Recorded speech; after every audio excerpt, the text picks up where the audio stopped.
কোরবানির গোশত 3 ভাগে ভাগ করা আবশ্যক কিনা? উত্তর হলো 3 ভাগে ভাগ করা আবশ্যক নয়, তবে 3 ভাগে ভাগ করা মুস্তাহাব বা উত্তম। একটা হলো এক অংশ নিজে খাওয়া, আরেক অংশ বন্ধু-বান্ধব আত্মীয়স্বজনকে দেওয়া, আরেক অংশ অসহায় গরিব মানুষদেরকে দেওয়া। কোরআনে কারিমে আল্লাহ তাআলা একাধিক জায়গায় সে বিষয়ে আমাদেরকে নির্দেশনা দিয়েছেন। ফাকুলু মিনহা ওয়া আত'ইমুল কানিআ ওয়াল মু'তাররা। কোরবানির পশুর গোশত তোমরা নিজেরা খাও, আর যারা তুষ্ট, কারো কাছে চায় না, আছে তারপরও তাদেরকে দিলে, পাড়া প্রতিবেশী, বন্ধু-বান্ধব, আত্মীয়স্বজন, আর যারা অভাবী দুস্থ অসহায় তাদেরকে দিলে। এই তিনভাবে কোরবানি গোশতকে ভাগ করা, বন্টন করা বা ব্যবহার করার জন্য আল্লাহ তাআলা আমাদেরকে নির্দেশনা দিয়েছেন। তো এই নির্দেশনা মানাটাকে ফরজ বা ওয়াজিব কোনো ফকিহ বলেন না, মুস্তাহাব পর্যায়ের, অর্থাৎ 3 ভাগে ভাগ করতে পারলে উত্তম।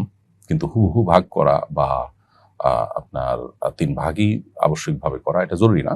যদি কম বেশি হয় তাতে সমস্যা নেই, উত্তম হয় 3 ভাগে ভাগ করতে পারলে। কেবলা ছাড়া অন্য কোনো দিকে পশু শুইয়ে জবাই করলে কোরবানি হবে কিনা? উত্তর হলো জবাই করার সময় পশুকে কেবলামুখী করে নেওয়া মুস্তাহাব।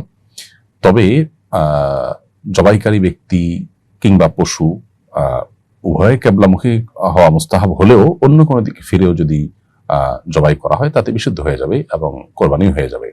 কারণ মুস্তাহাব মেনটেন করা তার ফরজ ওয়াজিব না, তার কারণে কোরবানি হবে না এমন কোনো সমস্যা হবে না। অনেক সময় কোরবানির পশুকে ফেলার পর কেবলার দিকে পুরোপুরি থাকে না, পশু অতিরিক্ত নড়াচড়ার কারণে একটু এদিক সেদিক হয়ে যেতে পারে, অন্যদিক ফিরে যেতে পারে, তাতেই কোরবানি হয়ে যাবে এবং জবে বিশুদ্ধ হবে, কোনো অসুবিধা নেই। ঈদের নামাজের আগেই কোরবানি করলে কোরবানি সহি হবে কিনা? কোরবানি সহি বা বিশুদ্ধ হওয়ার জন্য পূর্ব শর্ত হলো ঈদের নামাজ শেষ হওয়া। ঈদের নামাজ যদি শেষ না হয়, ঈদের জামাত যদি কোথাও না হয়, তাহলে সেক্ষেত্রে এরকম সময় কোরবানি করলে সেটা কোরবানি হিসাবে বিশুদ্ধ হবে না, পশু জবে হবে এবং সাধারণ গোশত খাওয়া হবে, কোরবানি হবে না। কোরবানি হতে হলে ঈদের জামাত হতে হবে, ঈদের নামাজ হতে হবে, ঈদের নামাজের পরপর কোরবানি করা যাবে।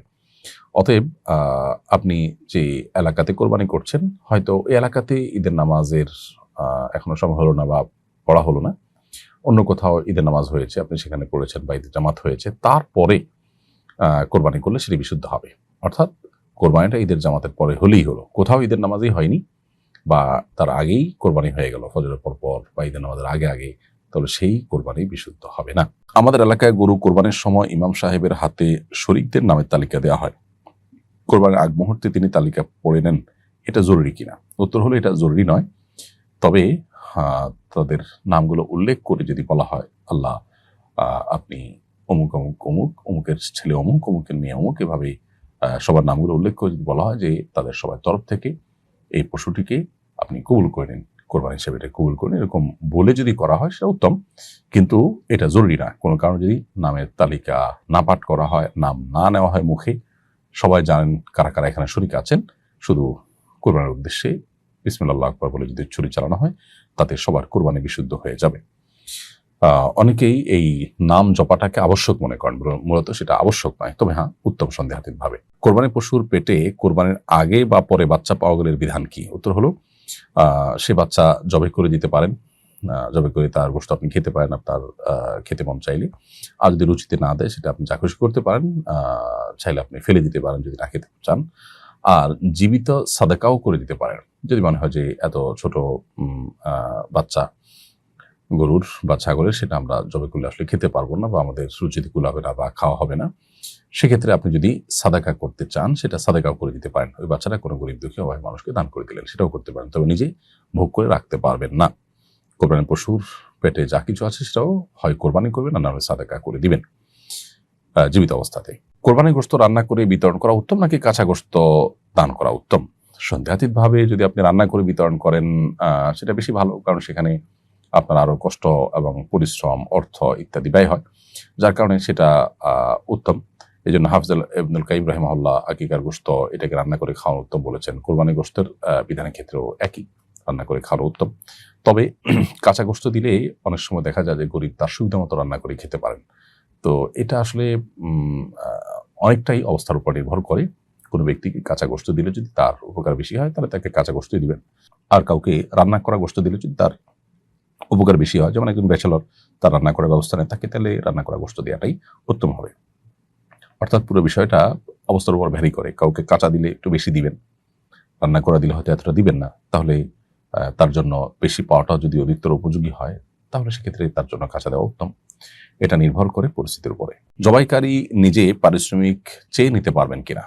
কোরবানির পশু জবাই করা এটা যেহেতু পরিশ্রম সাধ্য একটা কাজ, এটার জন্য ছুরি কিনতে হয়, ধার দিতে হয়, পরিশ্রম করতে হয়, অনেক পরিশ্রমী এটার পেছনে কম বেশি থাকে। ঈদের দিন তার নিজের ঈদের আনন্দকে অনেকখানি আপনার মাটি করিয়েও অনেকে দিনভর পশু জবাই করেন মানুষের। তো এখানে যেহেতু তার শ্রম আছে বিধায় তার পারিশ্রমিক তিনি চেয়ে নিতে পারেন। বরং পারিশ্রমিক না চাইলে বা নির্ধারণ না করলে যেটা হয় যে অনেকে কম দেন, অনেকে বেশি দেন, অনেকে দেন না। এখানে যিনি জবাই করেছেন তার মনে কষ্ট থেকে যায়, তাহলে সেক্ষেত্রে সেটা নাজায়েজ হবে। আপনি কারোর কাছে সার্ভিস নিলেন, তাহলে তার সার্ভিস ফি আগে চূড়ান্ত করে নেবেন, যাতে করে কোনো প্রকার মনোমালিন্যের রাস্তা না থাকে। অনেক মসজিদ থেকে এটা নির্ধারণ করে দেওয়া থাকে, সেটা একদিক থেকে ভালো, যাতে করে উভয়ের হক নষ্ট না হয়। আপনি সে নির্ধারণের সম্মত হলে কাজ করবেন, আর না হলে করবেন না। আর এলাকাবাসীর তরফ থেকে বা মসজিদের তরফ থেকে যে নির্ধারণ করা হয়ে থাকে সেখানে যৌক্তিক হার যদি ঠিক করে দেওয়া হয়, তাহলে সেক্ষেত্রে সেটা অবশ্যই ভালো এবং প্রশংসনীয়। কোরবানি গোশত কি সমান হারে মেপে ভাগ করা জরুরি, নাকি নিজেরা সন্তুষ্টিতে কম বেশি ভাগ করতে পারবে? উত্তর হলো, কোরবানির শরিকদের মধ্যে কোরবানি গোশত সমান হারে মেপে নেওয়া জরুরি। যেহেতু একই ধরনের পণ্য সবাই নিচ্ছেন, এক্ষেত্রে সমান সমান হওয়াটা জরুরি। যে হাদিস রয়েছে, আয-যাহাবু বিয-যাহাবি ওয়াল ফিদ্দাতু বিল ফিদ্দাতি ইলান ক্বাল মাসালান বিমাসালিন, একই ধরনের বস্তু যখন বিনিময় হবে সেই ক্ষেত্রে সমান সমান হওয়া জরুরি। এই মাসআলার আলোকে এখানে উভয়ের মধ্যে গোশত বিনিময় বা উভয়ের গোশত ভাগ করে নেওয়ার ক্ষেত্রে সমান সমান হওয়াটা জরুরি। কসাইকে কোরবানির পশুর গোশত দিলে কোরবানি বিশুদ্ধ হবে কিনা, খুবই গুরুত্বপূর্ণ একটি প্রশ্ন। আমরা অনেকেই কসাইকে কোরবানির পশুর গোশত অথবা কোরবানির পশুর পায়া কিংবা কল্লা এগুলো দিয়ে দেই, এবং এটা অনেকটাই পারিশ্রমিক হিসাবে গণ্য করা হয়।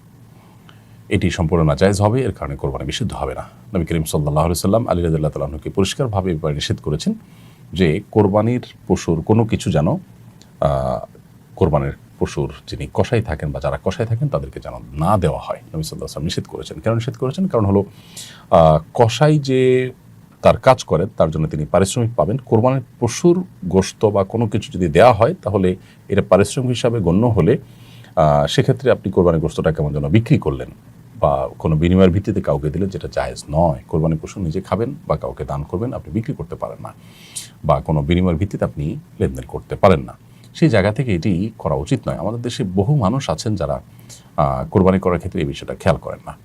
অনেক কসাই আছেন যারা তাদের যে ন্যায্য প্রাপ্য আছে, তাদের কাজের বিনিময় আছে, তার চাইতে কম বিনিময়ে তারা অনেক সময় রাজি হয়ে যান, এই জন্য যে কিছু গোশত তারা পাবেন। এই জন্য কোরবানি কর্তার কর্তব্য কসাইকে পরিষ্কার করে বলা যে, ভাই আপনাকে কোরবানির গোশতের কোনো অংশ কিন্তু আমি দেব না।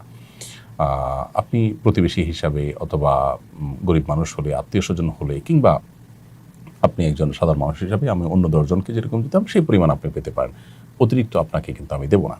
আমি সবাইকে আধা কেজি করে দিলে আপনাকে আধা কেজি দিব, সবাইকে 3-4 টুকরা দিলে আপনাকে 3-4 টুকরাই দিব, এর বেশি কিন্তু আপনি পাবেন না। আপনার পারিশ্রমিকটা আপনি ক্লিয়ার করেন। তো এইভাবে আলোচনা যদি চূড়ান্ত না করা হয়, বরং বিষয়টা উজ্জ্ব থাকে, অথবা কোনোভাবে আপনার গোশত দিয়ে পারিশ্রমিকের অংশকে আপনার লেভেল করা হয়, তাহলে সেটা কিন্তু জায়েজ হবে না। এই বিষয়টা আমাদের বিশেষভাবে খেয়াল করা দরকার। সন্দেহাতীতভাবে কসাই গরিব, যেমনটি বলছিলাম, গরিব প্রতিবেশী বা সাধারণ মানুষ হিসাবে অন্য 10 জনকে যেরকম দেন সেই হারে যদি দেন সেটা ভিন্ন বিষয়। অতএব বিষয়টা আমাদেরকে বিশেষভাবে খেয়াল রাখতে হবে।